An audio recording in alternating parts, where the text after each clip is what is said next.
This will case study. We've got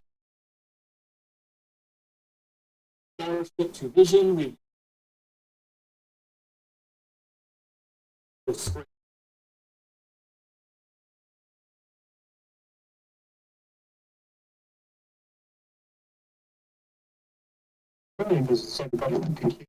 Hang on.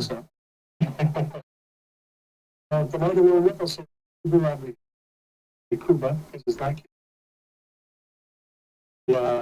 here in the automotive industry. He works on pretty much anything. Also, a creator. In fact, almost everybody that I'm seeing participates.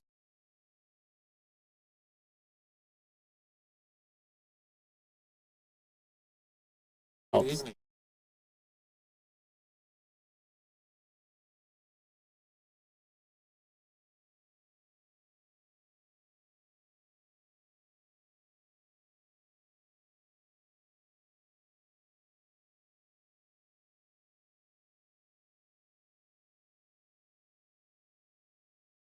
Coming.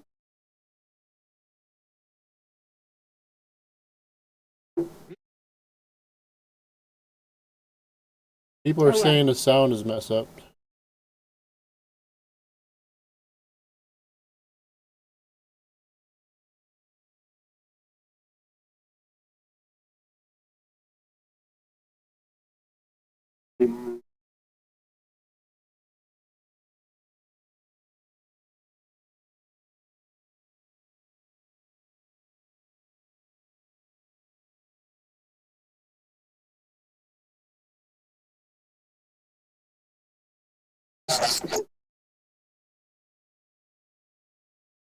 Hello? Well, let's try that. I just changed the default setting for audio. Can't hear me at all. Yeah, so the sound is cutting in and out. I have it playing right now live on the phone. Okay. Oh, let's wait a couple seconds. I think I may have had it fixed. Sorry about that. Uh-oh. Oh, now it's coming in and out. Wow.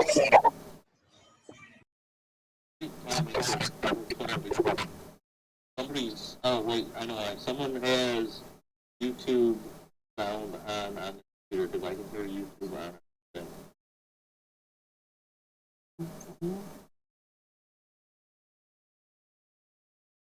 One guy says better now, so. Yep.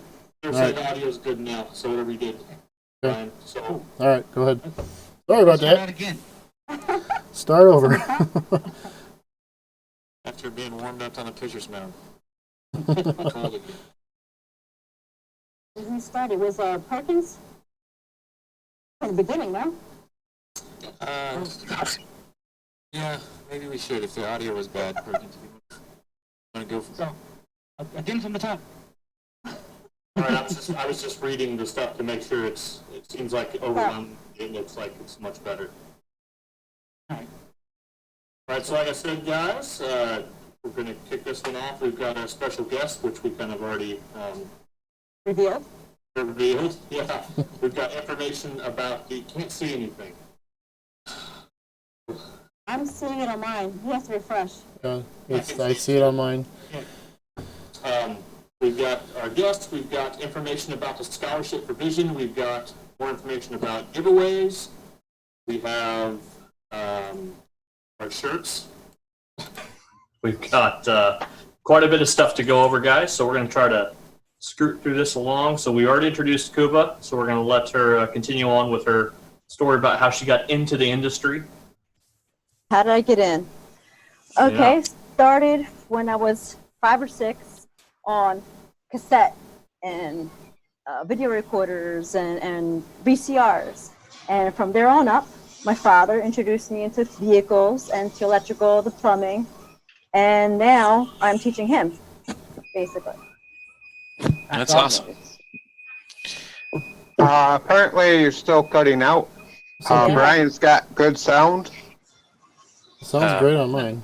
That seems all right on our end. So do you bring? I know you're mobile, Kuba. Yes. Do you bring your father with you sometimes? I do. Yeah, there are times he just likes to help any which way, and he likes to learn, and that's where I got my motivation and give me more, attitude. There's never enough. If I can't fix it, I try to read it. If it's out of my hands, then so be it. Like it all. That's awesome. Where did you start professionally? You said earlier. Professionally, Pep Boys. From high school, I would say from 14 and on, I was fixing the vehicles for all my friends in the parking lot of the Pep Boys. And next thing you know, the mechanics in the bay, hey, you need a special tool for that. Here, borrow this. Here, you need a pan. And they'd bring out a pan, and, next thing you know, we need somebody like you in our shop. I had no credentials, I was still in school, and they got me into the shop. And from there is where I said, hey, this is enough for me, and I decided to go on my own. Long story short. Understood. Yeah. In high school, was there an automotive program or no? No. In Philly, I don't think of any in Philly that I know of, unless it's a trade school on its own, tech school, like we have Swenson, or outside in the Bucks County area, Bucks County Tech, but very, very few, not in high school per se. Academic is strictly academic, which I disagree with, but that's a different story. So you jumped out on your own early. How long were you at Pep Boys? Oh gosh, I was there, I would say 3 years total. Okay. 3 years, yeah. And what made you decide to go out on your own? They would not pay me what I was worth. What I thought I was worth. Surprise. They wanted my salary. I was making hourly wage and probably about $500 a week at the time, because I was also finishing the jobs that the other techs would just leave behind. They'd promise the customer sitting in the vestibule, oh yeah, 5 o'clock, we got it. And next thing you know, we're leaving, we're out. And the jobs just left. So I would go ahead and jump on them, get them people out, soccer moms, or people had to pick up their kids after school and after school programs. So yeah. And I got fed up with it. They wanted to put me on salary and flat rate. So, you said like you left because they wouldn't pay you what you're worth. Is that kind of how it goes at Pep Boys, or is that just you think they did that because? In general, the bottom line, yeah, it just trickles its way down. I have to say, and not just Pep Boys. I've also dealt with other garages that did that with their own workers, and I'd be hired as an outside contractor. Mm-hmm. Yeah. So I've seen it. Now, obviously, being a woman in a male-dominated industry, what have you seen? Has it been tough for you? Has it been an uphill battle? It has been a struggle. For one, proving that you can do the job that the man can do. I'm petite. I'm 100 pounds soaking wet. So leverage and working from the ground has always been my technique. Ivan is very similar in that, from FAD. Also the bathrooms and the bathroom situation, okay, for girls, Well, that's I've seen that's something I've never even thought about. yeah. That's an interesting point, though, because I've heard that before. And I think even as technicians, or just men in general, I believe that when we first, like we have a new guy come in the shop, I think there's the kind of the sizing you up kind of thing that happens. But I believe, I suspect that women get more. Basically, you have to come in and prove yourself right out of the gate, I would assume, right? I do agree to an Asking extent, to see your fingers and see if they're dirty and challenging you, basically, right? the fingernails done, and yeah. But I agree with that. I do. I've had women in the shop where they wanted to work in the shop, but they had extremely long nails and wigs and could not do the job. See, Tanner, I told you can't wear your wig. I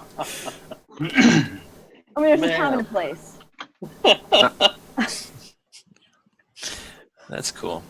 Now, do you think people pointed out your mistakes more than, say, fellow employees? Actually, She doesn't make mistakes, Mike. Come on.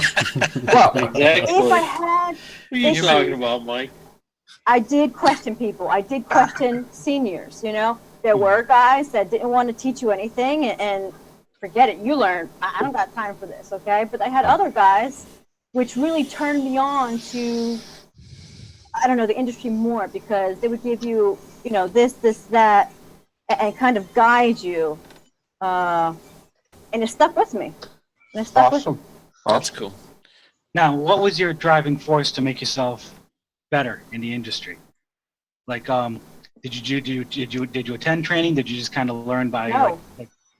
No. I self-taught everything. Tools were acquired on my own.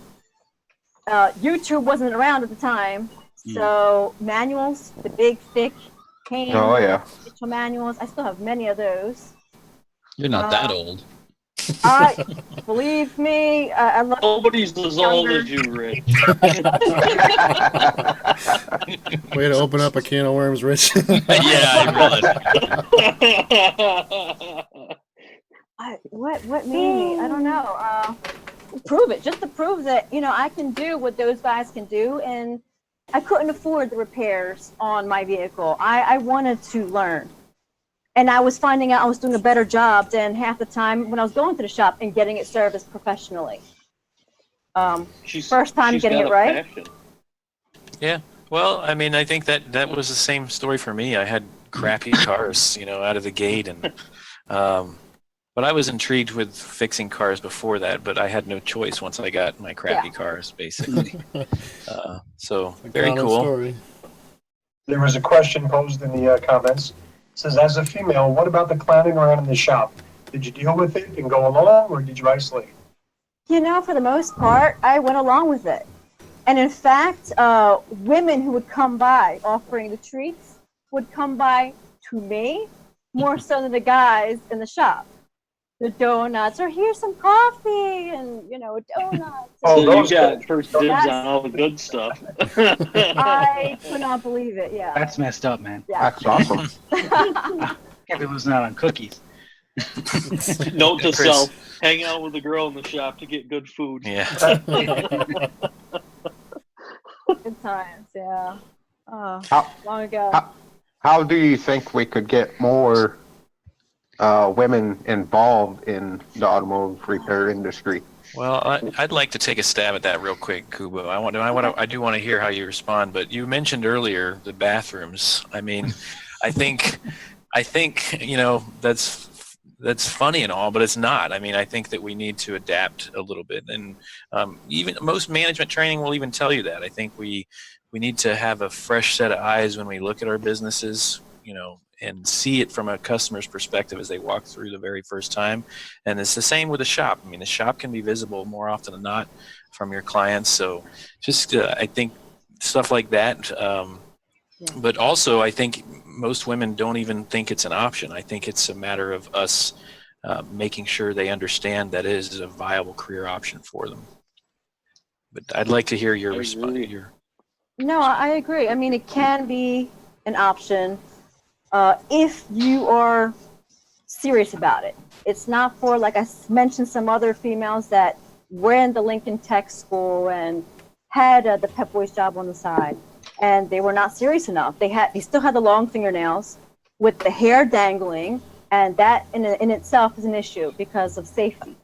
Okay, and that's not being serious. And then you have the others that are flaunting. Okay, if you're going to be in the field, you want to be professional and actually learn and ask and if I don't know how to do something, don't be afraid to ask, type of a deal. Be serious, period. Be serious about it. So you mentioned that you're mobile now, right? Yes. So what is your specialty? What exactly do you do mobile? What kind of Goodness. mobile tech are you? Well, I've had fleet accounts for construction.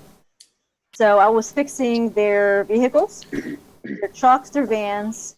There was a company I was fixing the steamrollers for asphalt. We'll go on site. Okay, their trailer needs lighting done because they're constant. The people, drive the equipment are very rough, very rough. Oh yeah. Mm-hmm. And they don't care. It's not there. So that's just some of it. Maintenance, the vehicles, then the equipment like the case, backhoes, and front loaders, and all kinds of different things. And from there, I just continued to branch off. Oh, beach chairs. Everybody kept on asking, so I figured I'd pop it up there real quick. I was like, what? Okay. So that's me. Yeah, it took me by surprise. Yeah, and a lot of the times residential, I'm on the lot. Right there on my YouTube account, that's the transmission being done on the 95 Celica. I remember. I had to replace. So you'll basically you'll do whatever basically. Oh yeah, if I'm comfortable enough with it, because I do like to do my research, Mm-hmm. and if I feel like I have the grasp, because before any job, if I've never done it before, I will research. What am I going to run into? Do I need to, I don't know, put this pin in here before I undo the belt, before everything, unrolls on top of me or whatever? I don't know. But there are times where you have to really do the homework. Am I going to have to calibrate afterwards? Is this thing going to start if I pull this out? Do your homework. And if I feel I'm comfortable, of course, yeah. Especially older stuff. The older stuff that's less computerized, yes. I'll figure it out. Do you miss the shop? In some ways. It was some camaraderie after, so many years. It just stunk that the management, couldn't keep up. Or open mind, Yeah, that's an echo for sure, right there. That's Cool. awesome. Now, you just attended your first training event, right? Yes, Super Saturday. Yes, that was awesome. I got to go to more. So That's what'd you awesome. think? What did I think? Man, just the vibe, the experience alone is a charging event. It just recharges you. It gives you this extra motivation. I'm already motivated to begin with and learning. And to be exposed to all this stuff that you've never really dove into before. And it's all right there. And not to mention everybody that you deal with as far as parts, the AES wave, tools at your fingertips and discounted. Got quite a few tools. Yes. But Have- just, I'm sorry? No, sorry. Go on. The education, all in one roof. Questions can be asked right then and there. You can't beat it. Have you done any local training before Never. that? Like nothing? Nothing Never. at all.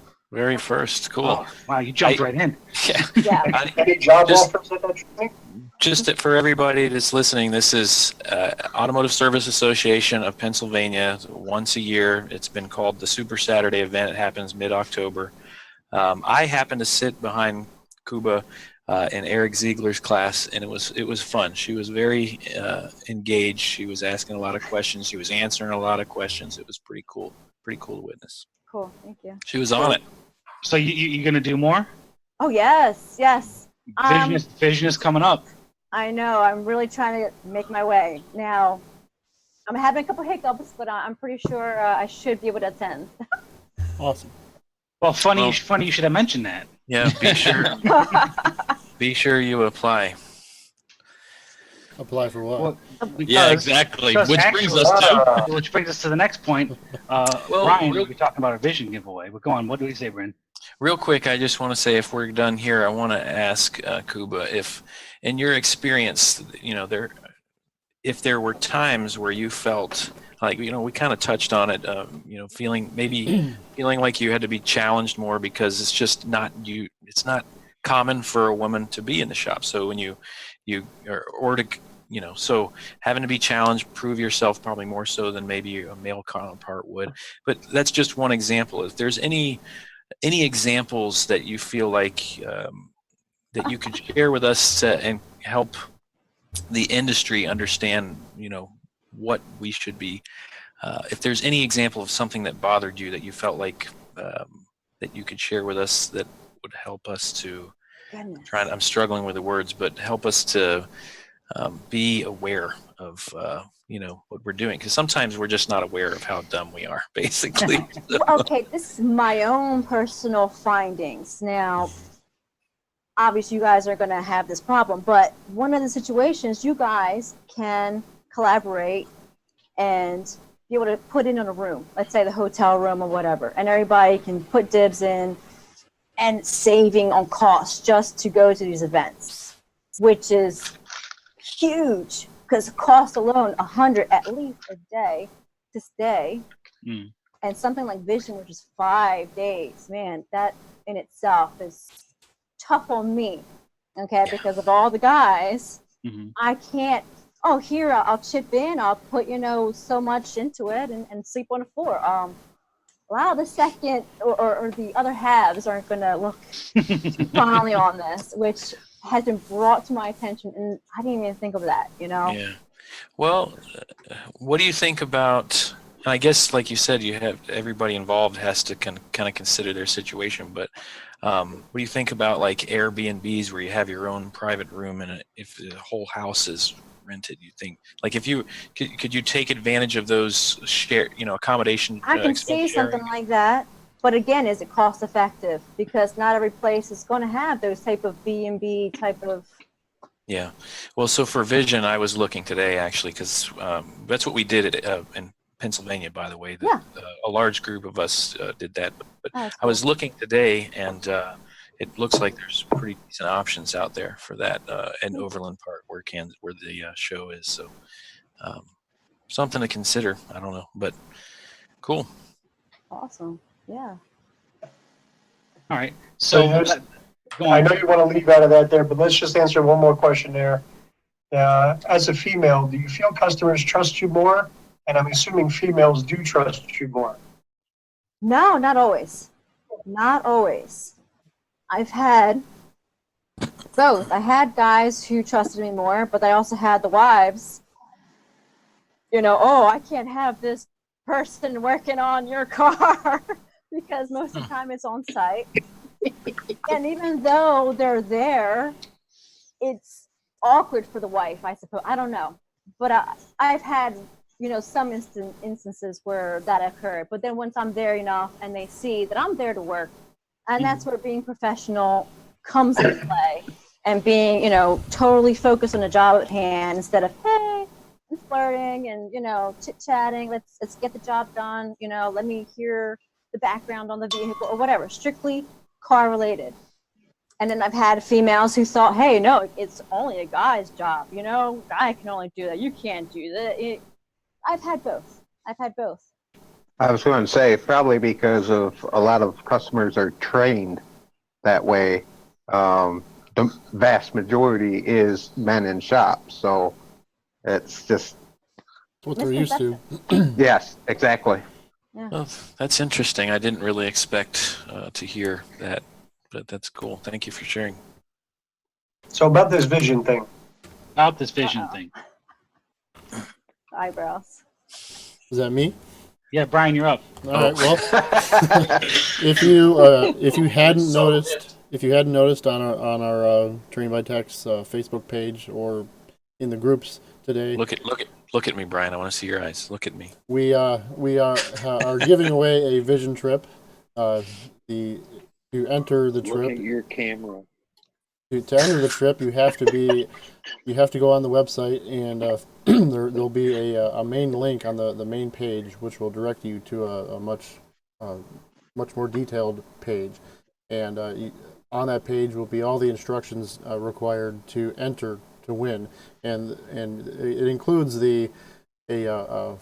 all 4 nights for training, Thursday, Friday, Saturday, and Sunday, as well as the hotel and airfare accommodations. So this is going to be a all expense paid trip for the attendee. We want to know your story of how you got into the industry and what you can do to help better the industry. What are you doing? What could you be doing? Go through all the questions that we have and leave your best response. The longer the response, the better. And tell us a good story. Not too long because we'll have a lot of reading to Well, do. yeah. Why don't we show them the webpage? Can we share it with them? Sure. Let me pull it up here. I don't know that I wasn't paying attention because I think I might have ADD as well. But I don't know if Brian mentioned it, but everybody that applies needs to be anonymous. You just need to leave your phone number. That's it. And Yes. Originally there was an issue where it wouldn't let you go on without putting your email. I think that's been fixed, but for some Yes. freak reason it happens again. Just put in a fake email. Yeah, in But this section right here where it says fake email, just make something up like, dave@dave.com. And then your phone number must be accurate, and your message would be all of the answers to these questions above. Answer the questions as best as you can, and just tell us a good story of why you think you deserve to win this Vision trip. The cutoff is the 21st, so I believe we'll most likely announce the winner on the following Monday. And so when we get closer, we'll give you more details of when to tune in for that announcement. But if as you guessed, probably you're only leaving your phone number, so it's important that you do attend that announcement because you're not going to know until that pretty much live that very moment. So Yeah, we will be calling, and if you don't answer your phone, we're moving on. make sure It may you got good not be service. directly the Monday after because it will probably take some time for us to sift Yeah, through all. we need to sort Yeah. through them. So we will announce when we're going to do the live event with us calling the winner. We want to hear them. We want to hear their response and how excited they are and all that. It's going to be completely live, and the recipient It'll will be not like know. on the radio show. Yeah. So that phone number will have to be a number you will answer. Yes. So if it's at the shop and you're home, sorry. Yeah. Yeah, put your cell phone number down. Yeah. We probably should put evening phone number or something in there, but either way, Super Mario asked if this is going to be a raffle or a hand pick. This will be a hand pick. We want to read your story, and we want to love your story, and it's all going to be dependent on how you move us. And that's why we want an anonymous, so that we're not swayed by. We don't want your names influencing our decision on who we're going to pick. Yeah, we don't want to know who it is till we call you. otherwise we just pick Cuba. So, real quick, as many of you probably remember, there are more trips to Vision. Right now, we're focusing on this one, but very, very soon, we're going to give some details on the other one that Bruce Oliver and Mike Oden have agreed to help us out on. So, stay tuned for that. But we're excited to be able to change some lives, send some people to Kansas. Thank you to those guys. A lot of people are asking to text, and we'll have to look into that. We were hoping to get that, that phone call to hear your reaction to winning, but we will look into that. Yeah. And I'm going to research you. So if you come up with some fake stories, a phone call would be best. We want that. Says the man very seriously while he pets his cat. What I was going to say, listen, he's making a list and he's checking it twice. Oh my. So, yeah. Wow. you tell me your mic is giving feedback. Yeah, I got him. So we got a case study from Brian coming up. Yep. But before that, we have some birthdays to mention, I guess. Don't we? So today is whose birthday? We got Scott Shotton's birthday today. Yeah. Happy birthday, Scott Shotton. Happy birthday. If you're watching, happy birthday. If not, every one of you say happy birthday to him. And more importantly, in the chat, it's Drew Hernandez's birthday today. Happy birthday, Drew. Happy birthday. Happy birthday. Now I feel like a morning zoo host guy. We're not singing, by the way. We will not sing. So. But Brian, you got the floor again. I'm not singing. I heard Brian's a fantastic singer. But you gotta sing it in your little mask. Can we see your mask? Can we see your mask? Show everybody your mask. He's got to do the case study in the mask. I say he presents his case study in the mask. Yes. Well, you can't sing. I agree. How would you do Vote it? it Fazio down. will sing a duet. Yeah, Brian, you gotta show the mask. Sorry. He's got to do a After case the case study. study, I'll think about it. It's right over there. All right. Well, I had this case study here. I wanted to share with you guys. Kind of interesting. This is a 2005 BMW X5 with the E53 chassis. The customer concern, they came in, the check engine light was on, the vehicle ran great, there was no drivability concerns, no real symptoms other than that, pesky light on. I'm going to perform just a quick test, and with the AutoLogic, and the quick test in the AutoLogic is simply a all modules DTC scan from all modules. It takes a few minutes for it to process, but you're going to get a report of all of the codes from all of the modules. Are you going to share your screen, bud? It's on the YouTube feed. it's actually on the YouTube, but it's not showing up on Zoom. Oh, we don't see it here. Okay. It's on YouTube. It's there. Yeah, it's on All YouTube. right. I'm As watching long it. as YouTube sees it. Yeah, Heck we're all with us. good. So the code that came up was a 094 5E secondary air mass flow sensor. That was the only code from all of the modules. Surprisingly, on a BMW, that was the only code that I had.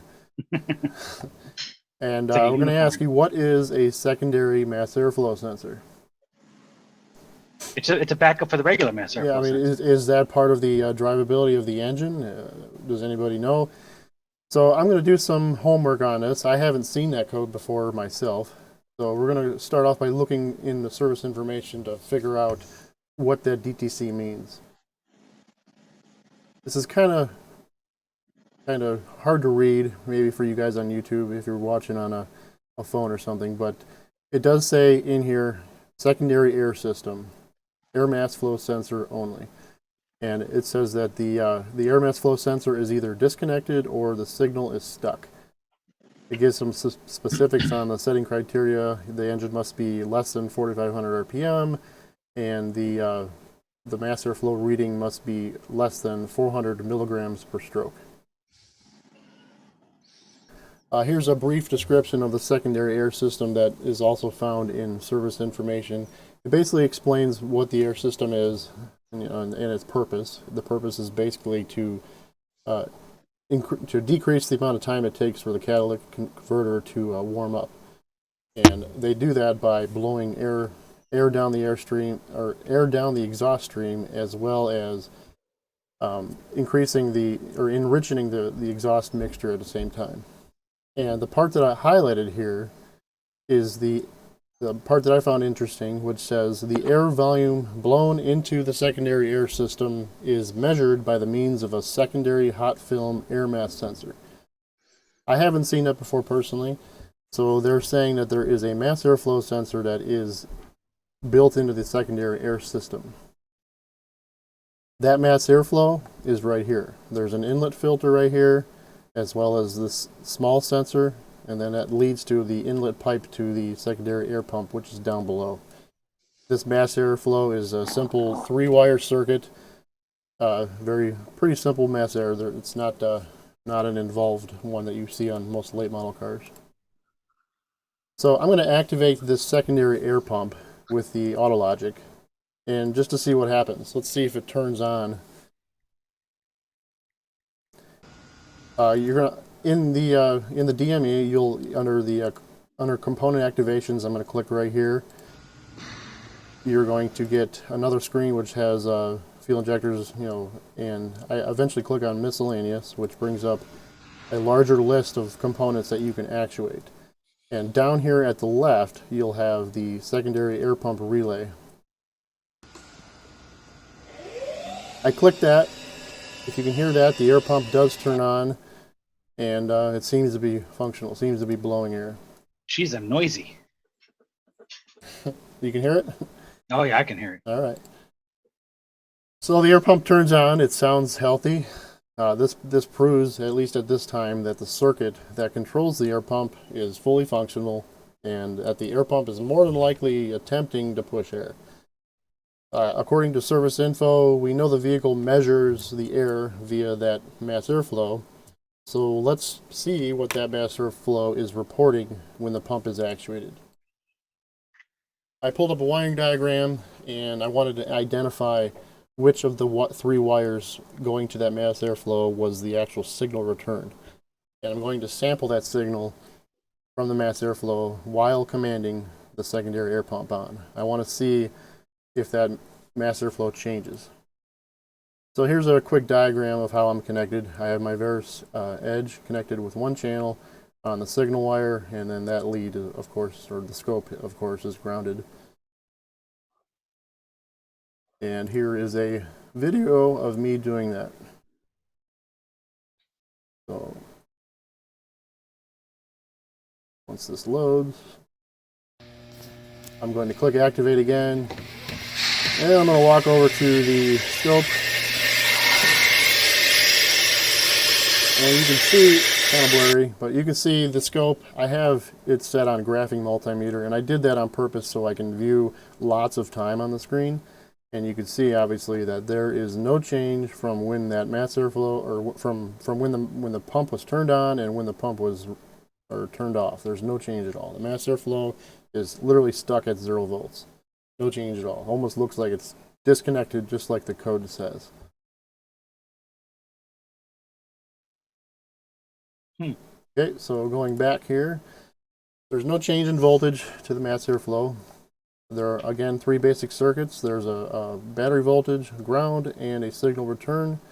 I confirmed that the B plus and ground were good. I load tested them. However, there was no output from that mass air. BMW does not publish a signal voltage spec for that mass airflow. However, one would expect that voltage to at least change when that pump is turned on, and it did not. So are we done? We Ship it. It's done. pretty Get outta much here. confirmed that the mass airflow is not reporting. Well, what if air is not moving? You know, we heard the pump come on, but what if the air injection pump is stuck closed? If air, Possible. Just put a math on it. yeah, if air cannot move, therefore airflow cannot be measured. So what if the air pump motor is spinning but the impeller is not? You know, say the plastic impeller broke from the shaft of the motor. It's making noise, but it's not actually pumping anything. And also, what if the air ports within the head are blocked? Could that be a potential? So a quick way to prove that the secondary air system is functional is to simply review oxygen sensor behavior while commanding that pump on. Typically, you'll see the oxygen sensors swing lean as soon as that pump is turned on. Your downstream sensor will take a little bit longer depending on the age of the catalyst, but it will swing lean pretty quickly. So I viewed scan data. I do not have a capture of that, unfortunately, but there was minimal to no change in the oxygen sensor behavior when I turned that pump on. So this is proof that the system is not capable of pumping any oxygen down the exhaust. So now what? I thought I had a bad mass air, but it seems like there's no air moving down the exhaust. Well, it's a BMW, so therefore everything is bad. Yeah. So is that air injection valve stuck closed? Is that a possibility? If the valve is stuck closed, again, there will be no airflow, resulting in no change in the secondary air mass signal, and also no response to the oxygen sensors. So I'm going to check that. This is a picture of the air injection valve. It's simply like a check valve. Airflow would travel in this direction and not back the other way. And it's simply bolted to the head, and there are ports within the head. So I quickly loosened the bolts on the air injection valve. That allowed an air volume to escape past the sealing surface of the valve to the head. And at the same time, I'm going to review the scope to see if there is any change in that mass airflow signal. So again, I do this. Here's a video of that. I'm going to command the pump on. This valve is just sitting here loose. You can hear it come on.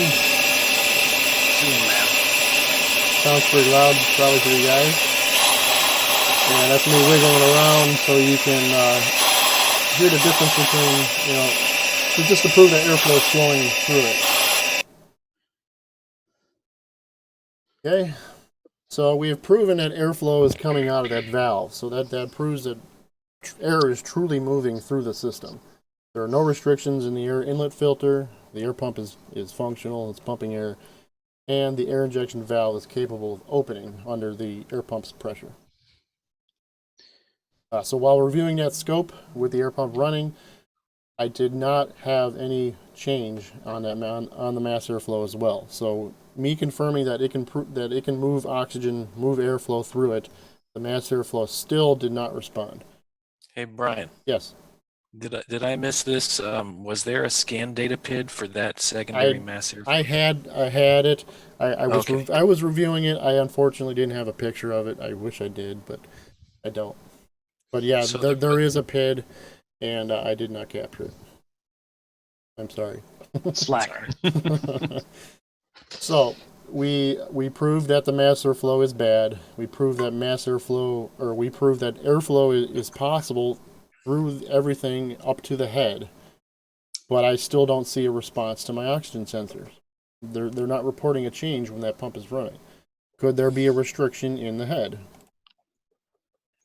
So I completely remove that air injection valve and I start the vehicle. I'm going to be expecting a lot of exhaust flow out of that head. I compare it to having an oxygen sensor removed from an exhaust pipe. You would expect a pretty loud, especially at startup, especially during snap throttle. You'd expect that sound to be very loud, quite a bit of volume, and I didn't get that. I didn't get that at all. So here's a video of me doing just that. It's kind of quiet. And I gotta move the plastic out of the way so I don't melt it. But I start it up and you'll hear, it may sound a little bit loud over this, but I promise you it's pretty quiet for what you would expect. Why'd you move it away so it was not something like that is on fire on video? Yeah. I don't want to catch any more fire standards. He only wants to burn quad fours. Learned your lesson after the first We're one? not talking about that car, all right? This is a BMW. All right, so I unfortunately did not capture this on camera, but I did snap the throttle a few times. After 3 or 4 attempts, a loud pop was heard. And my coworker comes over to me and tells me there's a big mess of black carbon that had blown out of the head. Now that exhaust leak is 100 times louder. It seems I've successfully found why I had no response from the oxygen sensors, and the reason would be that restriction within the head.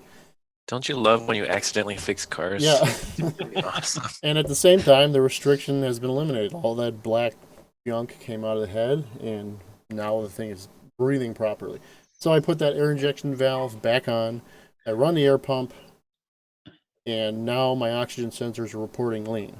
My mass airflow is still not reporting. I know I have a bad mass airflow, but this case study is proof that you must test the system completely before you just stop at the first failure.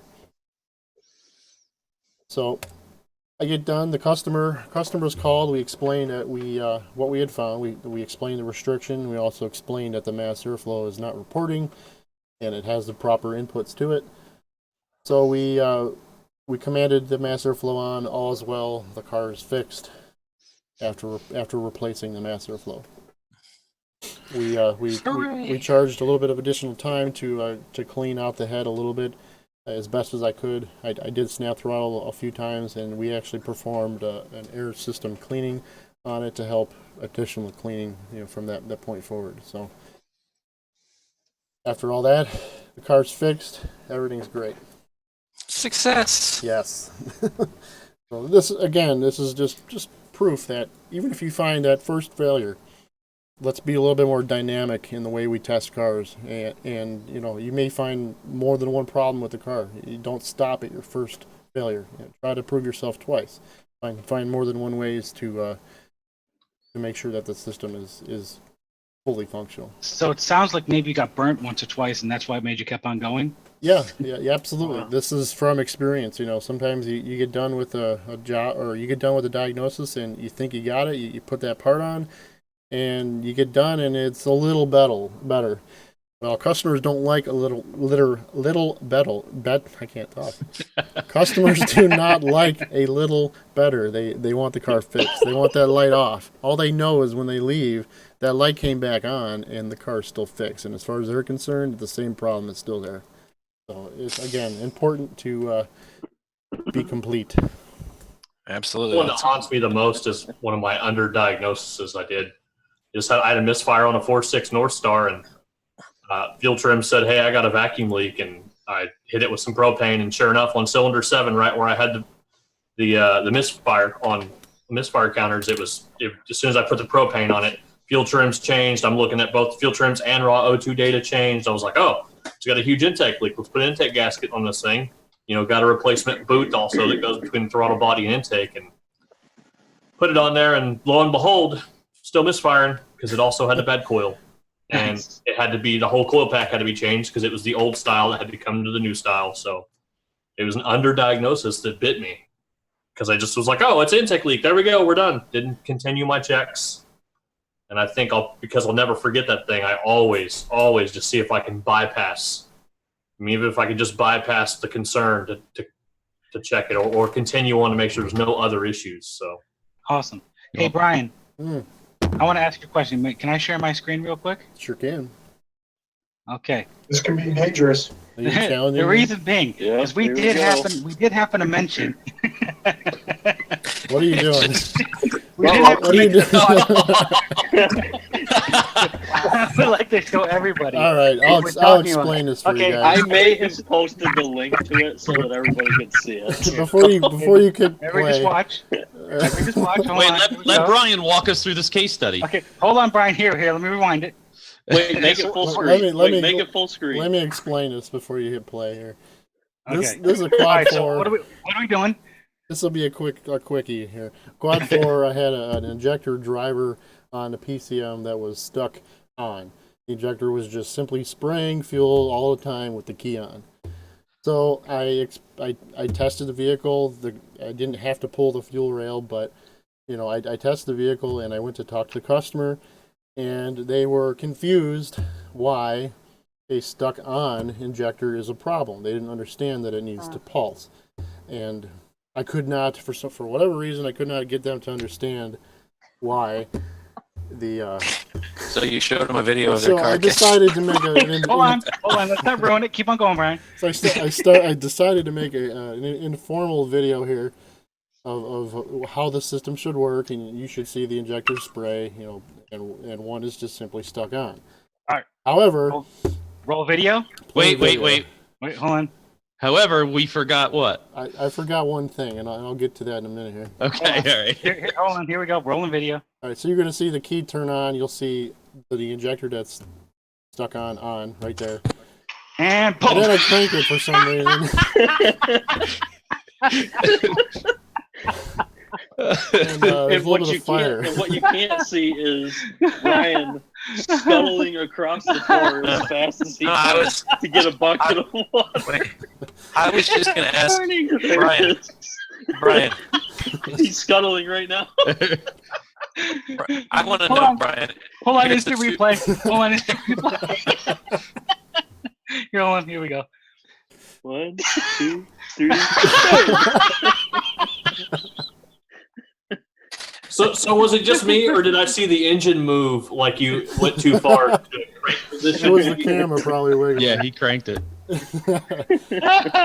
I will assure you that there were no quad 4s harmed in this video. There was actually 0 damage to anything. I got the fire put out pretty quickly. Oh God! Nothing was even remotely. Wait, that happened with the customer standing there?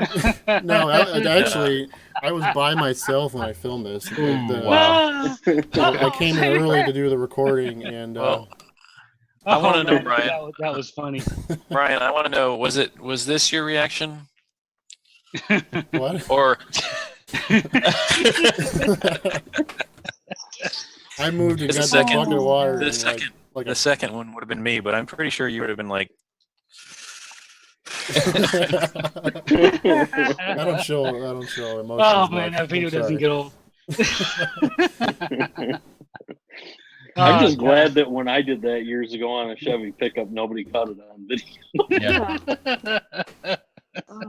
he incriminated himself. Exactly. Over When I and did it, over nobody and saw over it. again. So, in They short, didn't have cameras when I did it. in short, I failed to disable Carburetors. ignition, and Well, here's what's funny though. boom. Rich, when you did it, I'm pretty sure Oh, they here had- we go. Here we go. Yeah. Yes. Here's what's funny. Granted, maybe like I wouldn't have recorded that, but maybe so I recorded it. I wouldn't have uploaded the damn thing to YouTube. Oh, why not? This was like 8 years ago or something. Just Hey, before wait. I was even on Hey, this. everybody watch my screen. This would have been Rich recording his back. Yeah, yeah. There's a couple of guys that want to know if you helped Paul Banner fix his truck. Do what? Did you want to help him fix his Jeep? What Oh happened? yes, fire. Yes, yes. Yeah. I forgot about that. Mhm. When Paul's Jeep burned up, and he Yes. videotaped it. Yeah. Oh, hold on. Wait. I got mine There's the put out, there's the right? reaction video. Hold on. Dana showed this in his class, and there was the reaction video. Hold on. Let me see if I can find that. Hold on. Oh, to That my was video? good. He talks about it while it's burning. Yeah, Dana saw shared that. it for me. There's my Uh, Jeep. It's on fire. Hold on. Where's that reaction video? Anybody got the link to that? I'll try to find it. Well, let's move on. Enough about me. Oh no. Hilarious. I mean, it just shows that everybody's infallible. You know, everybody makes mistakes. That's all. Absolutely. Until tonight, I thought Brian was perfect. See if I can find it. Hold on. I'm gonna find that thing. Oh, that's funny. Everybody's What else do we have while you're finding it for giveaways? And what else is on the agenda here? Yeah. We want to remind you guys that we have, thanks to Jim Morton, we have a Uscope Pro kit to give away. We haven't forgot about it. We're just trying to focus our efforts on changing people's lives by sending them to Kansas. Yeah. I don't think anybody has ever said that. Do you like the paradise picture? Kansas. Almost as bad as Oklahoma. Oh yeah. Just want to say Dorothy was trying to do that the whole movie. We also have a couple power probes. Thank you so much to Erico. We have a couple power probes. We haven't forgot about them. We just, again, we're just trying to focus on getting people to vision. And a U-scope. Did you say that? Did I miss Yeah. that? Yeah. Okay, missed that. And some classes soon too. Classes? There's a whole bunch of. No, there's all kinds of things happening all over the place. What classes do we have? I didn't hear about Yeah, that. Bryn. What's that? Winter classes to give away too? Classes? No, we that's did what that, classes. didn't we? No one saw. I got the okay to give a couple of CTI classes away. Oh, Oh, Chris Chesney gave me the okay. So once we get the details figured out, if you got a CTI region in your area, we'll be giving some classes away. Awesome. Nice. Ooh, Wow. I like Why is this that. the first time I've heard of this? Because I got the okay. Because you and I got left out. Okay. Oh, If by chance breaking Chris is news. watching it, this is No, proof go- that Chris likes Rich better than us.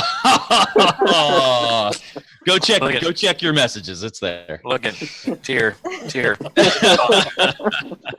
I love that guy. So I can't help it if I'm CTI's golden boy. Yeah. Oh. East Coast Golden Boy. East Coast Golden Boy. Get it right. Yeah, there you go. Yep, very true. East Coast. Let's see. Oh man, I'm just trying to look at the comments with the reaction of Brian's fire video because I just love that. Thanks, Chris. Appreciate the shout out.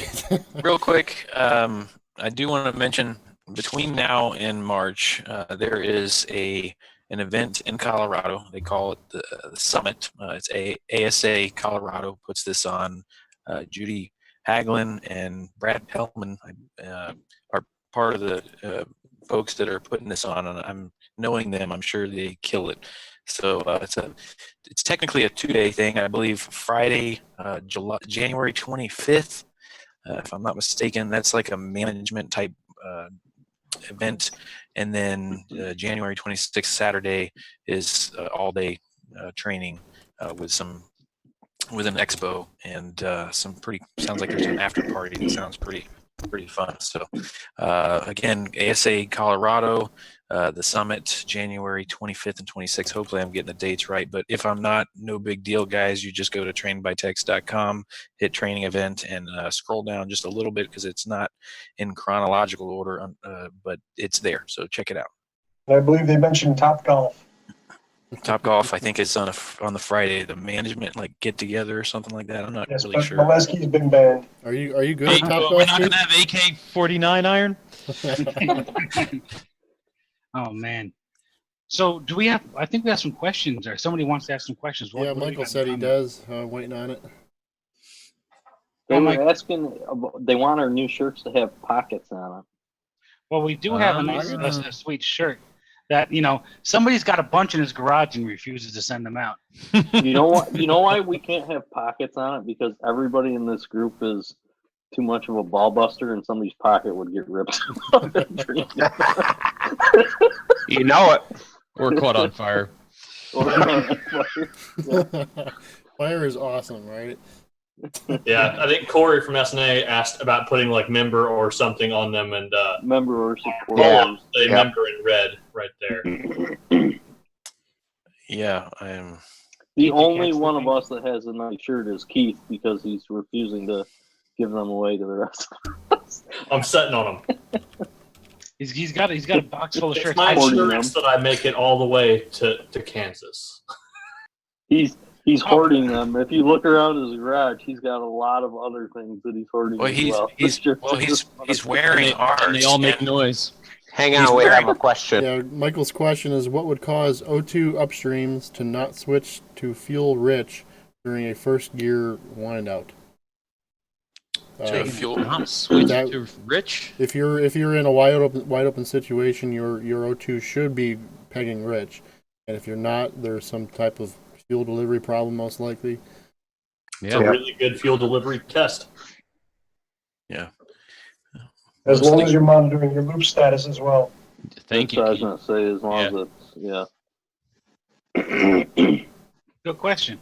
That's a great question. It's one of the things I like to do in any type of drivability test is make a 1-2 shift with wide open throttle, see what my behavior is of the oxygen sensors to make sure that they are pegging rich, doing a VE test at the same time, and That's what I was going to say. Put your engine breathability PIDs in there with those upstreams, and that combination is just powerful. yes. CTI has a great class on that. Yep. As a matter of fact, there's also another class that we will be adding to the Train My Tech's website. I know Lucas put it out there today. There'll be another fuel trim class. First time out there with Ken Neal teaching. our big daddy. Ken Where Neal. at? What did I miss?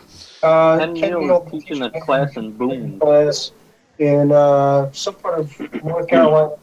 I'll follow up. Make sure we can put it up on the website. Yeah, Boone, Awesome. North Carolina, up in the mountains, beautiful area. And Oh. Lucas Underwood is helping to orchestrate it.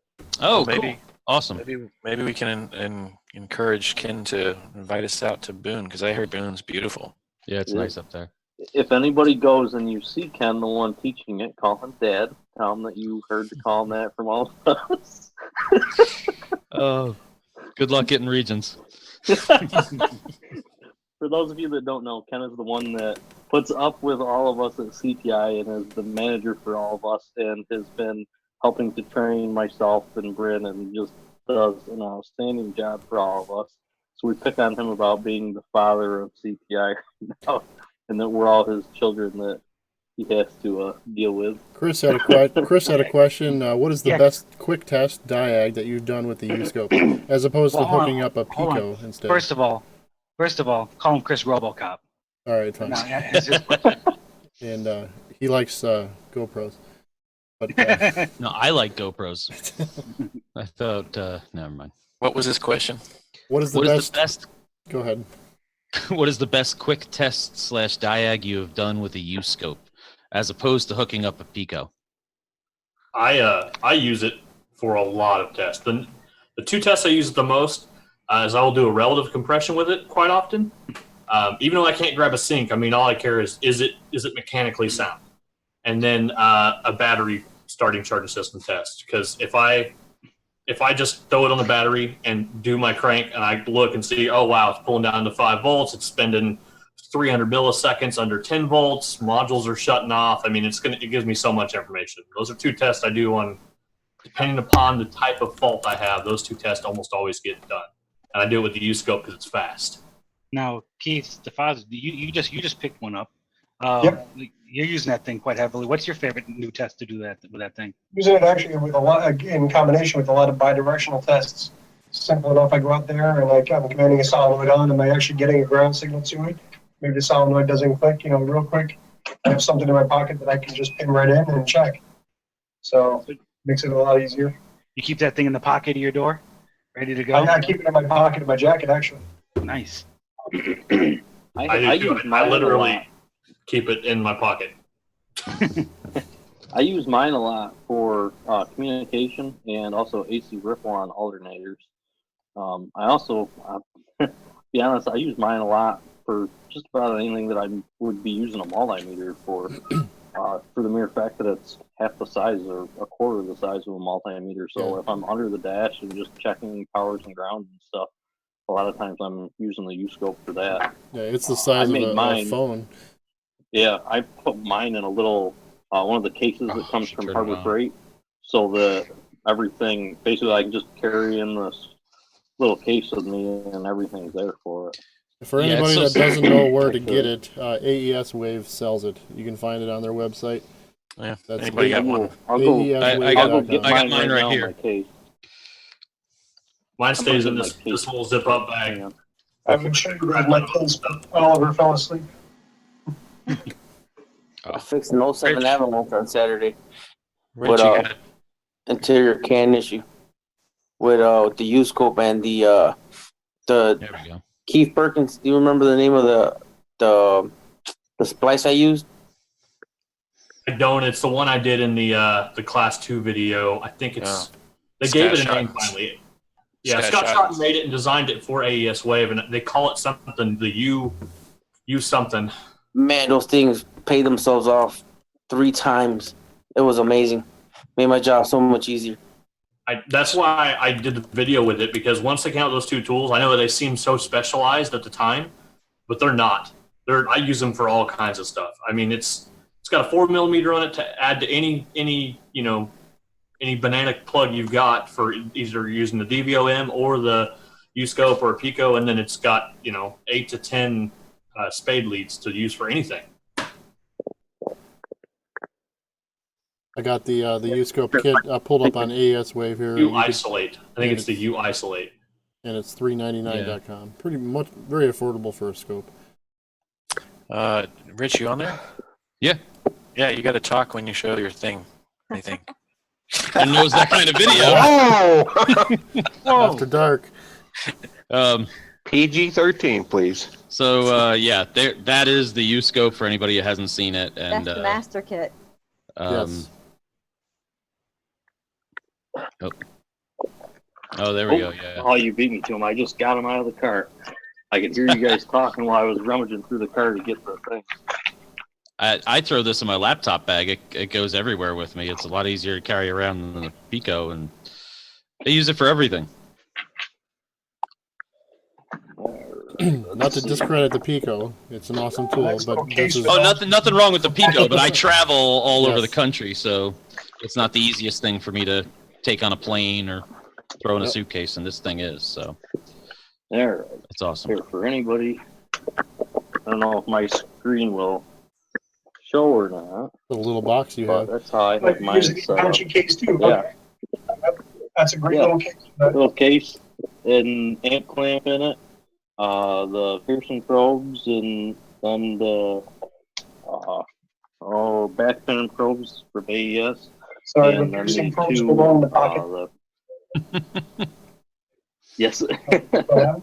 And then this the attenuator and AC filter. But it's nice because it's waterproof and fits all in there, and that's nice and small, so it fits in my the bag that I take into shops with me when I go, and I have a rolly bag that I use when I go in. This always is in there. And then these, they already showed, those are the splicing things that they were talking about. Yeah, I need to get some of them. Tanner, is it that those are bigger than they look in the website, or is it that you're smaller? We know the answer to that. Definitely I'm smaller. Looks like a giant squid next to you. I'm smaller. I can go get the beta cart and show everybody the beta cart and make everybody jealous because Bryn and Tommy didn't get theirs yet. Yeah, I hate you. Here they are next to a regular sized human being. Yeah, exactly. Looks much smaller.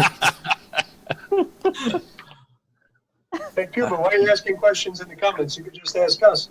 I don't want to interrupt the conversation. Oh, feel free. No, No one wants to hear us. Scope class at Vision is being only one channel. Yeah. I know What do you it's guys more think about the portable. new power probe that's coming out? Question. Wait a minute. Wait, The what? Let's take one question at a time. I'm Right? sorry, I just saw a question, I read it.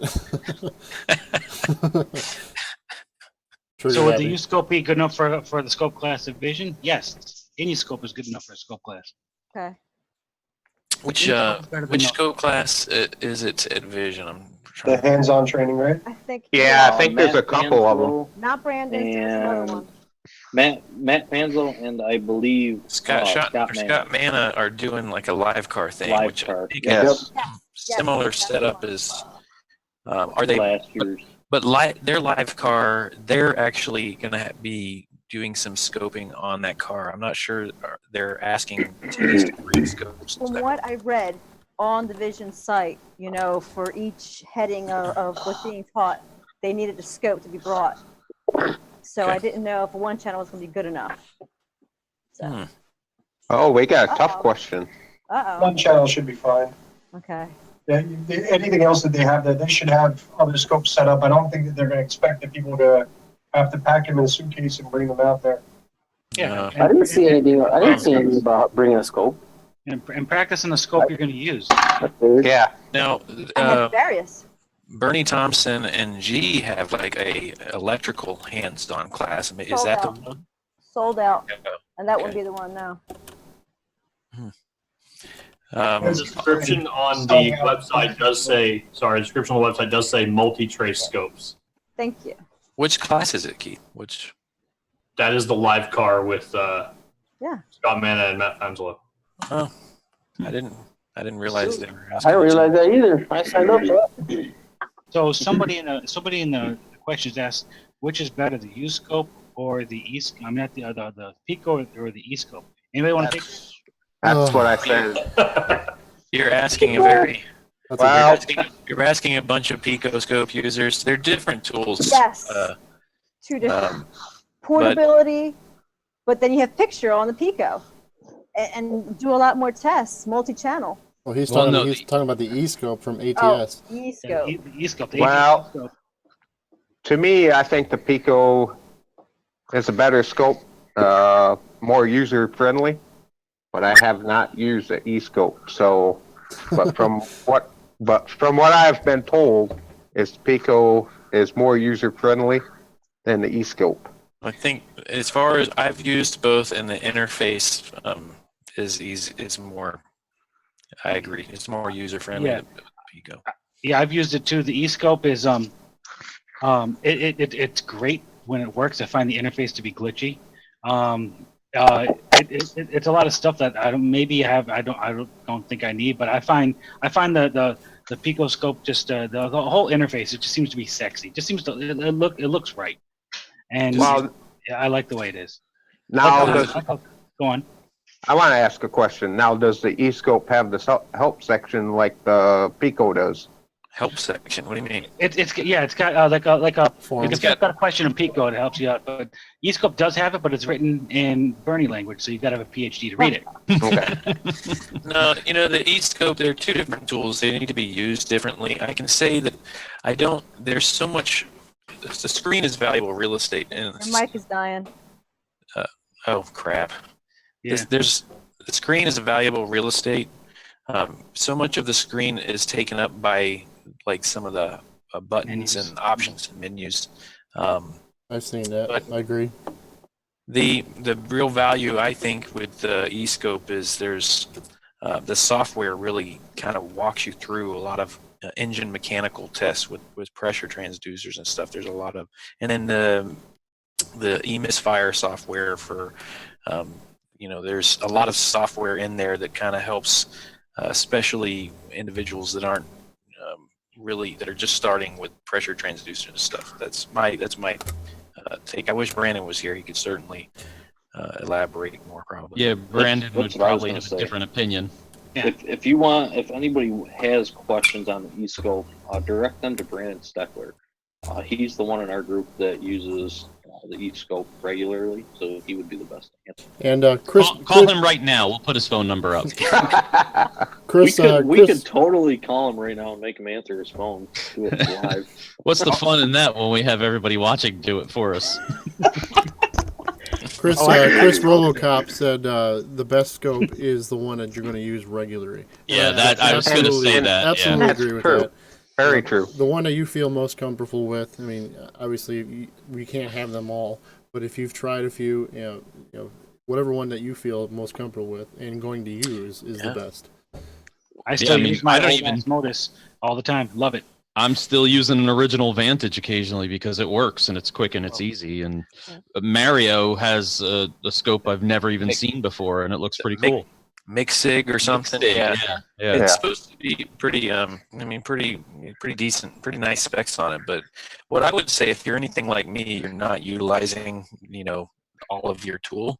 So if you have one even, and you just think that you're limited in your capabilities with this tool, I would encourage you to look into learning more functions of what you have as well. Just make sure that you are taking advantage of all of the tools functions. Cool. Yeah. But then again, yeah, I would like to use the eScope a little bit more because it is cool to use it. And as I use it more and more, it's getting easier to use. But still, I prefer the Pico. It seems to be more intuitive. I personally have not used an eScope, so I can't say the difference. But the stories that I've heard have been on par with what you guys have already said. Yeah, it's not intuitive, I guess. I think to some degree, it's Pico users trying to learn a ATS. Is the other way around. Where Brandon, I think he started with a Modus, then he got an ATS, and now he's just, the last couple of years started working with a Pico. So he's on the opposite side of the spectrum. So that could be it, but it's just my experience of being a Pico user and this. Trying to use an ATS scope, I agree with Chris, that's a perfect word. It's not as intuitive in my opinion. These are things that we're going to keep on going back and forth on. So I'm going to change the subject. I want to know, this is the first time that we have people back here from SEMA. So how was it? Who did we meet? What was the impression? Lots of networking. I never made it to SEMA because I spent so much time talking and having meetings with people at Apex. No, you? Yeah. I thought that was height restrictions. Go figure. Yeah, height limits on Must SEMA. be this tall. The one thing that I will say that I wish was done differently is I did run into a lot of problems with, or I shouldn't call them problems, but talking with tool vendors, and they were wholesale vendors. So they couldn't give prices out on stuff because they were there to wholesale to somebody like Matco, Mac, Snap-on, anything like that. Yeah, it's a big business event, so that makes sense. Yeah. Yeah, So, it's an industry. But they brought 5,000 repair shop owners to this event to show them around and have them be able to talk with people. Tommy was one of them, but then some of the stuff they were not allowed to talk about. And when you did try to find out and say, okay, well, I understand you can't give me a price. Can you point me in the direction of who I could buy this product through? Because I'm interested in it. That was kind of hush hush as well. So there was a little bit that was kind of strange, I guess, in that aspect. But overall, I think the rest of it was really good. I enjoyed myself. Well, traditionally, Apex, it started off as just business to business. And over the years, they have invited the service professional in to get an opportunity to talk to parts manufacturers, parts distributors, tool manufacturers, and things like that. So, that was my experience as well. There's just it's not really. There are some there's some show specials. There are some of the vendors that were selling, but a large, decent percentage of them were just there to have business-to-business meetings, business-to-business deals, but also answer questions for the individuals that came in that wanted to learn more. Right? That's what I think Apex is. We talk about a lot of these events, and most of the ones that we talk about and promote heavily are training, really revolved around training. Apex and SEMA both happen the same week, Industry Week. SEMA is in a different conference than Apex. SEMA is 6 times as big, but it's really more television personality appearances, candy trucks, chrome. Half-dressed women. Yeah, things like that. Certainly fun, but Apex is really, if you're serious about the industry and you want to learn about the parts you're putting on your clients' cars, you want to learn about the tools and equipment, Apex is really that happens. But the big thing that I noticed with Apex, so there is some training, but it's really they're pretty short. I think 45-minute sessions. Yeah. Maybe I think the auto value thing they had maybe hour-long sessions or something like that. But it's not so much training, although there is some there. It's more there's just a lot of industry things happening. Like all of the important meetings that take place in the industry are happening at Apex. So if you're interested in getting involved with the industry on a national level and just kind of seeing the inner workings of the industry, and that's a perfect place to get a feel for it. Like one example would be the National Automotive Service Task Force meeting. They typically have 2 meetings a year, and their fall session is usually in Vegas during Industry Week. So that's my 2 cents. Was there anything that stood out to you tool-wise or anything at all that said, hey, this is something that's the industry, help me, anything like that? I might be the wrong person to ask. Unfortunately, other than helping to set up 2 different Pico booths, because the first one was a Pico wire and connector, and I was supposed to be at the other one, Pico Automotive. But other than that, I was fortunate enough to be asked to help with the Pico Automotive booth. So I was kind of stuck there during the show, but it was just great being there. So unfortunately, maybe Tommy and I saw this video on Facebook. Yeah, Tanner. I saw this video on Facebook. It was this hydraulic pulley-puller thing. It looked kind of cool. It was like a quick change hydraulic pulley-puller. That you can hook up to a porta power or a hydraulic pump. It was really kind of awesome. I didn't get to see that. That does sound neat. Eddie Davis had a question. He said, should I go with a separate scanner and J-Box or an all-in-one like the Altel MS908P? What do you plan on doing with it? Yeah. Well, the all-in-one 908 is, I mean, the programming can be separate. Yeah, it's not really. The J-Box is separate. It's not all one thing. You're I getting think 2 that's pieces something that basically. you might not want to touch on just yet, being that we're now looking at Cardac 3 and our new software requirements or hardware requirements. That might be something you might want to wait a little while if you're making that decision to buy something. Might want to wait just a little while longer since there's a lot of changes. I was actually surprised at how many scan tool companies there are now. Holy Nikes. There's a lot of Trying to answer that question a little bit. I will say the 908 with the J-Box is a good tool, but if you're ever going to run into tech support, you need to have some kind of validated J-Box. Correct. I mean, The new Autel J-Box, I believe, is built by DrewTech, and I believe when you call, you get sent to DrewTech. I have not seen that be substantiated as 100% correct yet. Yeah, I don't know anything about that either. It's published in the Autel class if you take their class. Yeah, I heard that too. I've never had to call. I've been lucky enough to have a network of very savvy people. Tommy, all these scan tool companies Where are that come out they? with tools, are they all like Altel clones? Like we've been seeing a lot of those. It seems like there's a couple launch clones, a couple Autels. Me and Tanner saw this one. We walked by this one booth that had a Windows-based scan tool. It looked pretty interesting. Yeah, there's a lot of some stuff from China, but everywhere kind of just neat things. People trying to get more involved in the industry, I guess, that weren't.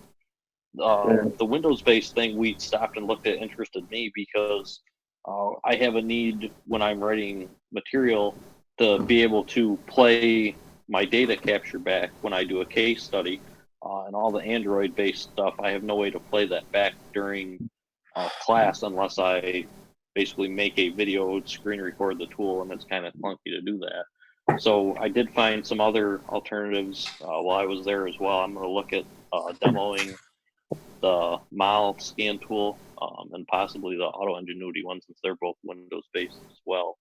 Try those. I did get a chance to play with the Bosch, with the new Bosch one. Had some interesting features. Yeah. Keith just received I shouldn't say Keith, it was not given to him. It was given to to Rocco. Rocco. Yeah, we've been playing with it quite a bit too. It's actually it is not the Encore. not to be mistaken, it is not the same tool. A lot of the interface looks the same. I can tell you that software-wise, whatever they've revamped is, it's like almost night and day difference. As far as speed goes, some things, certain vehicles that you go in there and you do like a full system scan, you're going to be there a lot. There's no doubt about it. But it also goes more in depth. When it does a full system scan, it also does the full generic side. It actually builds a Mode 6 report for you. You don't have to actually ask it for it. When you do a full system scan, you have health results in front of you. It gives you an idea of what's passed and failed in the Mode 6 tests. I think it's really That's pretty cool. awesome. Let me ask you: does that make it more time consuming? And I would imagine. Well, it can. It can make it more time consuming, but the best thing about that though is you can sit there and you can hit that little Bluetooth button, send it to your phone while you're out there on the car, leave the scan tool wherever you need to leave the scan tool there, and sit there and scroll back to the code.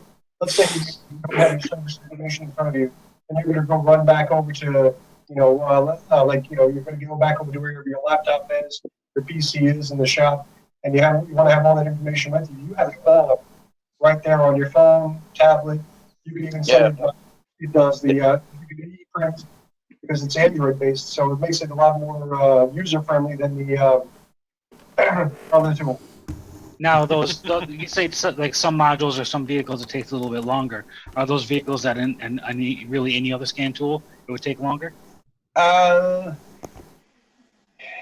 it would definitely take longer than most of the other scan tools. So yes, it adds to your time, but I guess if you have the time, if it's a car that's in there and it has multiple codes and you want to get a full write-up on it, or you have a question about whether or not somebody's worked on it before and whether or not there are any permanent codes in there, instead of having to sit there and you plan on doing a health scan anyway, I like doing it with that tool. I like the fact that I have all those results, and when you print your health report, it's all there. Can you trust it? What do you think of the customer and say, this was a full scan of the car before I even began on it. There are other things here that we may need to address. All the monitors were not run. I don't have to go back and forth from screen to screen. It's all on one screen. Now, go on, Tommy. What do you feel about the wiring diagram feature? On the 625, so Bosch has been working together with All Data for quite some time now. Their wiring diagrams are actually good. We went from the OTC Evolve to the ADS. There are differences. Now they start to cache those wiring diagrams. So for every wiring diagram that you go into, it's going to be a little bit slower the first time. The second time and third time that you go in there, it becomes faster and faster.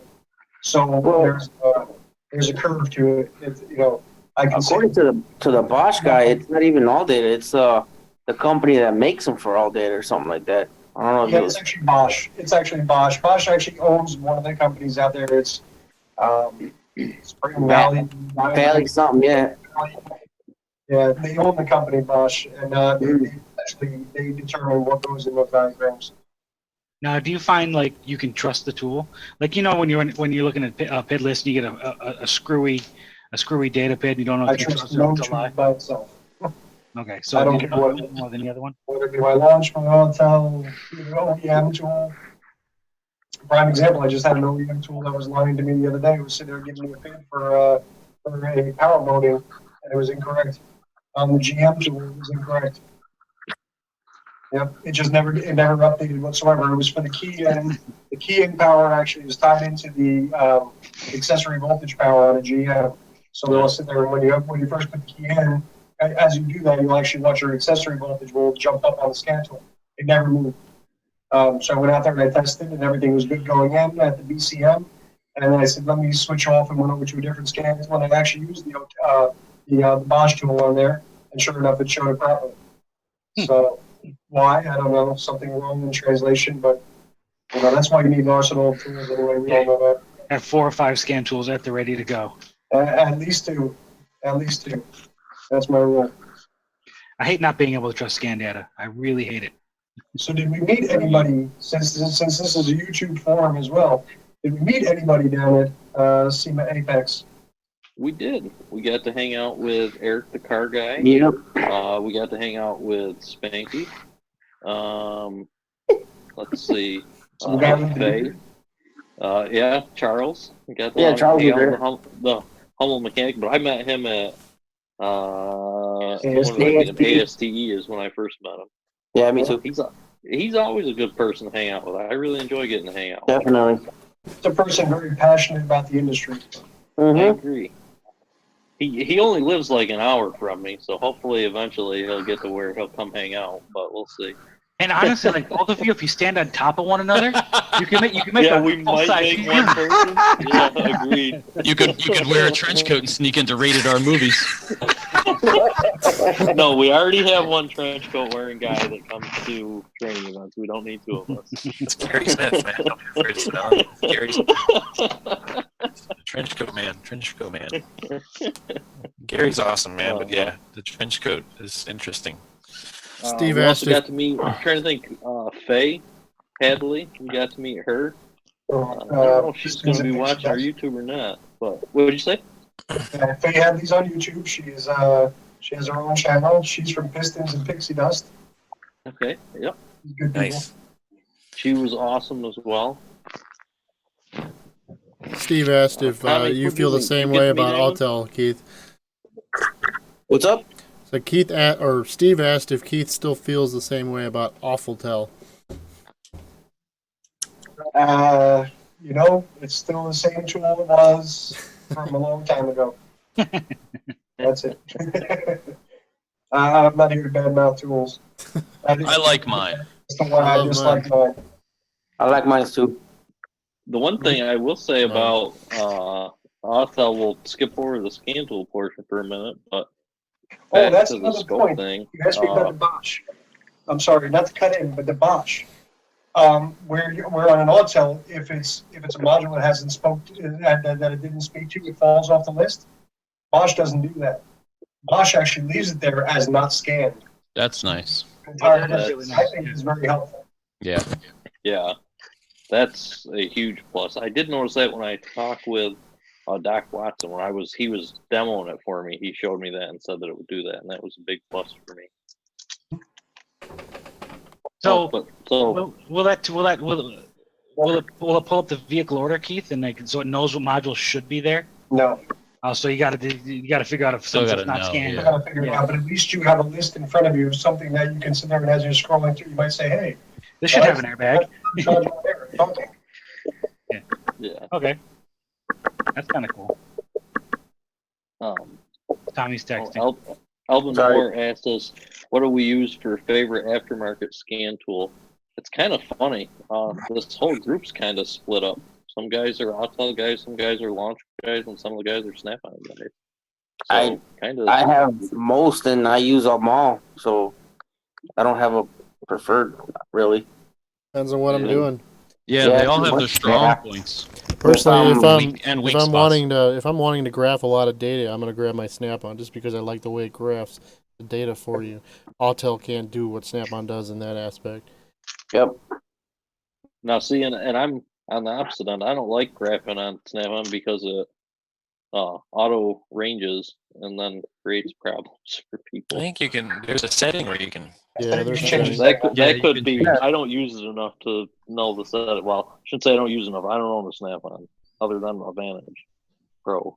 That's all I got. For These two Snap-on. guys playing with their head at the same time. All right. All right. Any other questions? Just the one quick thing I wanted to touch on that I started to bring up because Rich and I had looked at it, the Autel scope. Rich and I had it side by side with a Pico, and it does work pretty good now. So that's another cheap option that's out there. It's identical. I mean, it was amazing how similar the two signals were. So, and I recorded that. I have video of that we can put up eventually. Doesn't do everything. It's not a Pico, but for 95% of the signals out there, it's going to give you what you need to know. Yeah. Yeah. And for somebody on a budget, it's a cheap Right. For the price of it. 4-channel scope. Yeah. A very capable, cheap 4-channel scope. Exactly. Step one after you buy that though is throw away the cables that came with it. Yeah. Oh, yeah. Oh, yes. I found that when I was playing with it, that the The cables that came with it, one of the ends came apart as I was trying to do something. Yeah, So. just Oh, nice. get a set. Call AES Wave and get a good set. Yeah, I grabbed. That's exactly what I grabbed with my AES Waves leads and said, "Okay, let's do this." The new lead. I still use my Autel cables daily. Now you must be more gentle. For jumper wires? I have also repaired them all at some point in time. I probably resoldered each BNC and banana end at some point in time. We got Isaac in here? Yeah, I was going to say that's more on the cheap end. So one of the things I want to touch on, some of the guys were talking about the graphing functions and stuff. So one thing I have noticed with the Autel with graphing, I like the graph merge function, and then if you go and you take the, you can adjust your X and Y axes and use the ×1 button. It'll go up to ×8. And as you change that, then your graph gets, you basically putting more time on the screen. So you're able to see more that goes on. So a signal that may be kind of wavy, as you put more time on the screen, that wave now is up and down and it starts to look more basically like a usable graph. So it graphs pretty well once you figure out how to do that stuff with it. And I would say for the most part, most of the scanners, once you really, I shouldn't go that far, but a lot of the scanners, as you start to play with them more, you can find the functions that have that. And if they don't have it, then suggest to the scan tool company that it does. I really like the way the MAL scan tool graphs.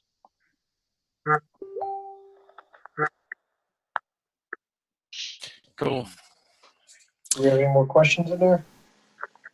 Have you guys seen the new Snap-on multimeter? $600 one? The Bluetooth one? Oh. Yeah, there was actually somebody just put up I did today for our review. I have not yet. A lot of remember one more thing that. Go ahead, Mike. A lot of people don't realize the old 596s. You can hook up to your laptop as well and use it as a graphing multimeter. So you don't need to go out and buy that $700 one. I can attest to not buy Snap-on meters. I have one right now that's nothing but a wheel track, and it will have been the third time that it's happened in 5 years. But one more thing that I was asked to bring up, Justin, how do I say his last name? Keith, you know how to say it. Keith's not paying any attention. I'm listening. Yeah, S. How do I say Justin's last name? SLIWKA, Sluka. Luca. So he sent a couple of us a video, and he took a your coolant funnel, the like little yellow coolant funnels with all the adapters, and he put a one-way check valve in between the funnel and then the neck of it. So he was talking about using it to check for a possible bad head gasket. Basically what that check valve does is allows the air bubbles to come up, but no coolant or water, whatever you're using as your liquid on top, to go down in so that you can see if air bubbles were coming out. And he asked all of us our views on it and wanted to know your guys' thought on something like that. He has the video of it. Pretty sure that he was working on the copyrights as we speak, so now you just shared his idea with everybody, man. Way to go, Tanner. He messaged me before this and asked me to share it. I'd have to see it in action to really put a really good opinion on it, I guess. Oh, actually, he just asked in the chat. Go ahead, Mike. What's your question? For you that have an auto logic tool, how do you like it? Mine kicks butt. I think that everybody kind of knows that from the videos. I like mine. I'm still getting used to it. It's a fairly new tool for me. I need to use it more. Unfortunately, I'm not a Euro specialist, so I don't see these cars every day.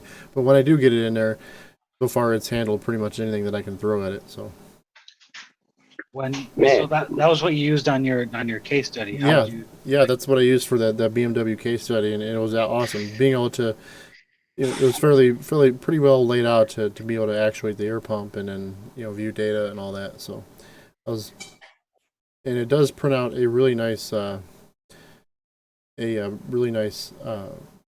report for your auto scans. I do like that. It lays it out pretty nice, so you can have a printed copy to give to the customer or to keep for your own records. I'm assuming you can like email a PDF of that same report. Yeah, you use the tool to pretty much email a PDF to yourself, to your own email, and then from your email you can then print. So it works pretty well. And anybody in chat have an AutoLogic? You use yours all the time. All the time. It's actually one of my favorite. It really is one of my favorite tools, and the fact that I can sit there and if I'm having any kind of an issue, just be able to hit that little guy and say, "Okay, get on my screen. What's going on?" That's a huge plus. I'm big on companies that support their own things. I was actually helping somebody out today on or attempting to help somebody out today on a Nissan reprogramming, and he got jammed up on it, and it had all to do with different settings that were in the laptop. But he had all different types of software in there that there were conflicts with, and I finally just suggested to him to contact AE Tools. He got in touch with AE Tools, and from what I understand, he got it up and running on it. But it's one of those things that I'm big on that kind of service. So with AutoLogic, being able to sit there and say, geez, you know what, either I'm doing something wrong or there's something going on here with the tool itself, and I'm not sure. Just being able to sit there and hit a button and have remote support come in, nothing better. The best I'm support in the confident I can industry. fix the cars. I'm not always confident I know how to use the tool. So that's where it comes into play. Anybody use SDD here for Rover? SDD? Yeah. It blows. Sorry. Professional environment, Tommy. Sorry. Hey, he made it this long. I had a bubbles. of having to update a 2006 Range Rover air suspension compressor, and boy, AutoLogic had the files right on the tool. Oh yeah, that's the thing with STD. If you don't use STD every day, you got to start it up and wait 3 hours for it to update, and then you got to do it, make sure everything's okay. Then you got to make sure your LSID is okay. I mean, it's ridiculous. Yeah. And then you gotta tell it the name of your firstborn kid, and then ask for your blood type, and then what's wrong with the vehicle. Then you're like Keith Perkins, then your VCI blows up, and then you're done. Yeah. With a name like STD, it should know your blood type already. Wow. That sounds like more fun than using the hunk of junk. Yeah, but in that case with the Land Rover, for doing a suspension compressor, it's boom, you press the button, it's right there. Yeah, 5 minutes in and out, done. It was beautiful. I cried a little bit. With the AutoLogic tool? Yeah. Yep. What's funny, when I was still in the shop, I would do the suspension compressors all the time. I worked on a lot of Land Rovers, and I tried to do STD pass-through programming, and I gave up after about 3 hours of updating, and I went and put the blue box on it, and boom, done. Get out of the way. Yep. Awesome. Great tool for European cars. The best one I've used so far. What's the difference between the Assist and the original blue box? The Assist you can actually log into. You get helped out with that. It doesn't do as much programming as the blue box did. That's basically what the Assist is, a newer version of it. I think the biggest thing is just missing the Mercedes programming and then just very little of the other stuff, right? Yeah, there's a lot of changes going on with that. I love the fact that it updates easily. You just sit there and let it just press the update button and walk away instead of having to go into the old, pull up the old, what do they call it? I can't think of the word, the link. What was it called again? I can't think of the screen now. Chris, help me out here. What? Sorry. The old blue box there in order to get the updates. I can't think of the name of the screen. Well, it's the update screen. Then you got to go in. Not the assist. On the old blue box, we gotta sit there and hook up to a different. Oh, you got to go to AutoLink. You got to go to AutoLink. AutoLink. And hook up to your computer and then download the updates that way. Yeah. Yeah. I'm glad I don't have to do that anymore. No, the new tool is just you press update and it's good to go. Yeah. Sandra wants to see more of the kitty. What's that? Sandra wants to see the kitty more. She wants to see you stroke. Oliver. She wants to see you stroke the kitty. Oh. Wow. Okay, and with that, we're all done. I mean, And it was alive, so. It was. I mean, Come on, you gotta admit he's pretty damn cute. He is a damn cute cat. What the hell is that thing? Tommy's feet. Tommy, is that a cat that barks? My little demon. Cat. Chris Martino, does the Assist Plus do SCN coding on Benz?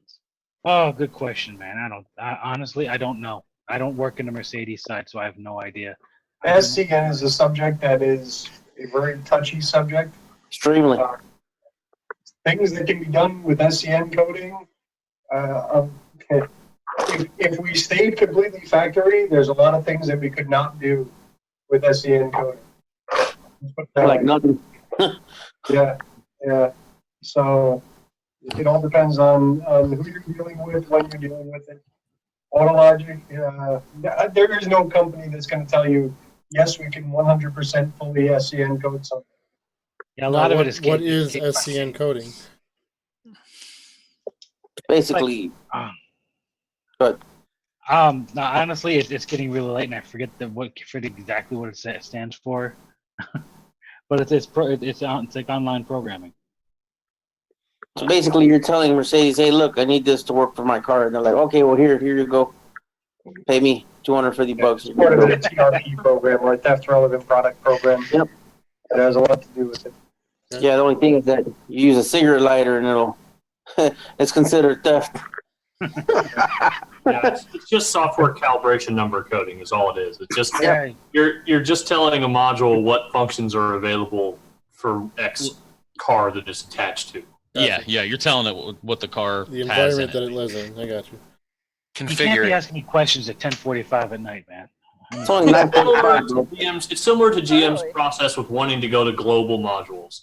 They want one PC at all cars, and then you just basically tell the car what RPOs this thing's got, so it knows what firmware and hardware inside of the PCM to use. I mean, we call that configuring, and I believe, don't we, pretty much. Yeah. Right, configuring, coding, as built, whatever manufacturer wants to use what, but yes. Yep. Okay. Okay. All right. Any more Chris questions? is getting, Time, Chris is It's getting like Chris thirsty. has run out of gas. Uh-huh. I think we are Yeah, good. I think We've we're in pretty answered all the good shape. questions. have we broke the internet yet? No. Not yet. Before we forget, I just want to thank everybody for hanging out with us. Thank you, Kuba, for hanging out with us. Yeah, thank you, Been Kuba. a huge. Yes. Thanks for classing up the place. Yeah, and we'll see you at Vision. I'm hoping so. I think so. No. We'll see you at no. Vision. Should be there. Yeah, we don't take I hope so as an answer. So word around town there's a way to there's a way you can get there, like a giveaway almost, or like a Maybe a raffle, or yeah, No. yeah. No, that's No the, raffles. not Uh-huh. raffle. You can't say Not that. raffle. I don't know. We'll see. What- We'll what see. about Who's gonna have a cute kitten? Word around town. Just to change the subject again quickly. Pet the kitty. Yeah. What I'm saying is there might be a website you can go on and maybe win. I hear this, but I really want the younger generation to take advantage of it. I'm a bit like halfway in the working field already. Quiet Yeah. Tanner. Yeah. I'm saying I really want So- to see the younger people. Then how do you explain Rich? Oh! Thank you, Chris. they just allow him in the group. I don't know. No, I snuck listen. in. You know, we just to speak on that specifically. Well, ASA, the Midwest Auto Care Alliance donated, as most of you know, they donated a full power pass to ASAPA to give away to one of their, they donated to ASAPA for the Super Saturday event. Well, the guys at ASAPA decided they wanted to give this scholarship to a current automotive, somebody that's enrolled currently in an automotive technology program. So we are already doing that, or helping them to with the other finances to get that individual there with no expenses to burden them. So that's, you know, this one here has no limitations in that regard. So I would encourage you and anybody else that wants to attend Vision. You know, this is your first time, especially because anything that we do, I think from this point on, I think is going to be first time attendee stuff, because we really want to share this experience with people that otherwise wouldn't be able to. And I just want to say, like, again, we've said it before, everything that we do, like all the stuff we sell and not raffle, everything that we do, it all goes towards this. You know, letting us send people to these training events to let them better their career, and then be the next generation. And Keith, that cat is cute as hell. I know. But you know, so we want to thank you guys for allowing us to let us do this. I mean, you know, you make this happen, so thank you. Yeah, So- thank you to everybody. Yes, Our absolutely. website has a spot for everybody to go in and fill out their application, and did we mention only how reason- people are going to be The able only to? reason Keith has that cat is so he'll look cute with that hat on. Without the cat, The cat doesn't help. Thank you, Tanner. Tried Oh, to. Jesus! Put the hat back on. Come on. Burns. Poor There cat. you go. Cat in a hat. That DeFazio, he's a master. He knows how to work the system. Walking all over the keyboard. You muted yourself. Yeah, no, he muted me. Cat muted. So how does everybody enter in for their chance at this trip giveaway? There better be 100 entries by tonight. So let's go. Yes. Come on, give us work to do. Website, right? Or the Facebook page. Trainsbytext.com. Trainedbytext.com. Yeah. Just all we want to know, there's like 5 questions. Just tell us your story. Tell us what motivates you, what you're doing, what you plan on doing. Just give us your phone number. Do not give us your name. You will not be eligible if we know your name. Yep, no names, fake email address, phone number that you will answer on the live stream. Oh boy. There we go. Cuba will expect you to be entering. Yes, Yeah, I'll I'm- answer. I'll answer. Okay, Gotta be in it to win it, right? exactly. There's no excuse. Age is not a limit to training. Yes. No, I agree. I agree. But I have the motivation. I have the one. You know. Yep. So. Keep it coming. I went for the first time last year, and it's a mandatory thing now. Has to happen. And it was awesome. All right. Let's let some people Okay. go. What do you think? Yeah, that's Alrighty. time to go. I agree. Yeah, some of them have to work. Thank you, everybody. That's not you, Richard. That's Not somebody me. else. I just goof off. Pretends to work. Hey, I'm Yeah. working tomorrow. I got a class to do tomorrow. Awesome. See you, Rich. All right, everybody. Good night. All right, guys. All right. Yeah, right, later. Bye. Thanks for Bye, being here. guys. Thank you. Night. Thanks, everybody. Looks like Brian's yawning, so he better shut it off now. Good night, everybody. Good night. Peace and potato grease.